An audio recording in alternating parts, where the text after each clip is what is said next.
Joining us right now for more on the Fed and the markets, Beth Ann Bovino is here, Chief U.S. Economist at S&P Global Ratings, and our guest host, Mohamed El-Erian, Chief Economic Advisor at Allianz and former CEO at PIMCO. So here's my question. Let's assume that the market gets what it wants today in terms of the cut, but doesn't get what it wants in terms of the guidance going forward. What happens? So I think we are going to get what's called a hawkish cut, which is exactly as Steve said, that they'll cut, but they'll say we are going data dependent, right, and they'll reduce the emphasis on an insurance cut. I think the market will live with that. What's going to be interesting... Live with that down, live with that up, just it'll be a flat day? I don't think it's going to be a big surprise. You have to understand that if you look at all the indicators, the market indicators, there is no justification for a rate cut. The curve has normalized. Equities are very near all-time highs. The trade issue is less threatening right now. Brexit is less threatening right now. The dollar has weakened and housing has picked up. It is very hard to justify a rate cut from an economic perspective. What the Fed is doing is simply validating the markets. Beth Ann? Oh, actually, I do think the Fed's going to move, but not today. I think they're likely going to move. We're saying in December. You think they don't move today? Yeah. In which case the market does what? Well, they're not going to be happy about it, but are markets really happy often? Probably not. But no, I don't think they'll like it.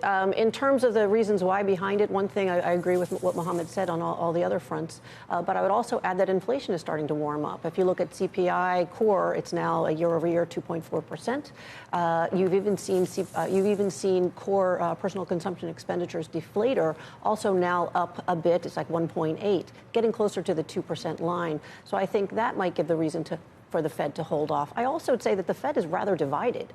You already have two who voted against both cuts.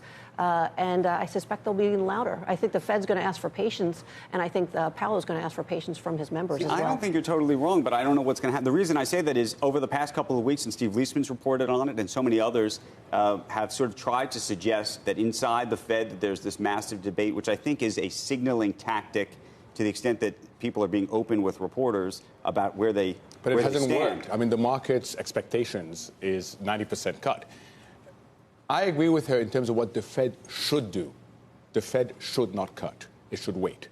But in terms of what the Fed will do, I would be amazed if this Fed disappoints the market. Well, I mean, that's the worry is who's, are the markets wagging the Fed here? And that's a real concern. Look, the way I kind of look at it, it'd probably make more sense if they waited and did their one cut in December, kind of see what happens between now and then. But they didn't kind of tell the markets that. They didn't convey that enough. And so I think they're going to be in a position of saying, OK, we better take the cut now, because if we wait, we're going to get this temper tantrum from the market. We're then going to cut in December, which is what we wanted to do. But then it's going to look like we caved to them again and that they've got us, that they're leading us around by the nose. Well, I would say that there are a number of Fed members. You have, I guess it's a president from Chicago, Charlie Evans, has talked about, he's comfortable with where they are. You've also heard Dallas Fed President Kaplan also say, I was OK with the cuts, but, I think he's also sitting on the fence. And again, we have two votes that were against it. Sure. So we'll see what happens. Again, I don't even think the Fed knows what they're going to do today. One of those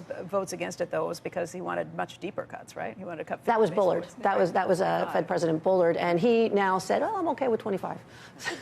Mohamed, you for years have been frustrated that the Fed was unable to hand off the baton to Congress or to fiscal measures.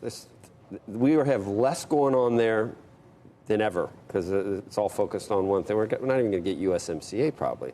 So why don't you, if you can't get a handoff from the Fed, why are you frustrated that they're continuing to support things when you're not getting the cooperation you were hoping for from the fiscal side of things? So other than markets and asset prices, I don't know what they're supporting. They're certainly not supporting the real economy. The real economy doesn't... For 10 years we supported markets just to get the wealth effect that we were looking for again. And just look at the ECB. We really don't want to go there. Are you sure it's not going to work at the ECB? That's what Paul said. He keeps saying there's a delay and that things are starting to look better over in Europe because of the ECB. What is starting to look worse is what negative interest rates is doing to a market-based economy. It eats away at the integrity. Are you seeing that? Where are you seeing that? Oh, absolutely. You're seeing it with the banks weakening. You're seeing it with less provision of long-term protection. You're seeing with the household sector saving more. They are saving more with negative rates. You're seeing it in terms of bad resource allocation. You're seeing it in terms of zombie activities. The list is getting longer and longer, Joe.